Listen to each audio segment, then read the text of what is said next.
Ғаламтор көзге көрінбейтін, басқаруға келмейтін қуатты ресурс. Кез келген жерде қол жетімді, құпиялылық саясатын сақтайды, фейк ақпарат тез тарайды. Әсіресе нейрожелілер мен жасанды интеллект дамыған сайын әлемдік саяси оқиғаларға, экономикалық ахуалға ықпал етудің жаңа тетіктері ашылды.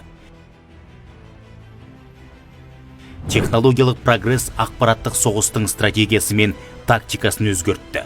Бұрынғыдай аттандап қыр көрсететін кезең келмеске кетті.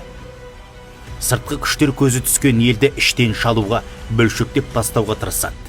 Арам ойларын көп жағдайда адасқандардың қолымен жасайды. Тапсырыс түсісімен деструктивті ағымдар ақпараттық шабуылды бастайды.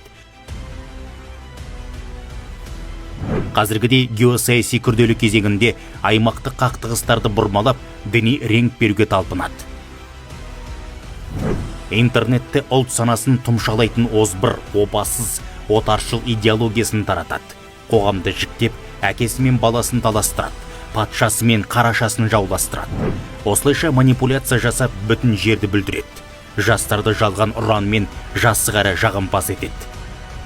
Бұл сырқаттың түпкі диагнозы тарихын танымаған, дәстүрін мансұқтаған, болмысынан безген бейшаралық. Негізгі қоздырушысы сауатсыздық. Ағымдар ағызып әкетпесін десеңіз, ақпаратты сүзгіден өткізіп үйреніңіз.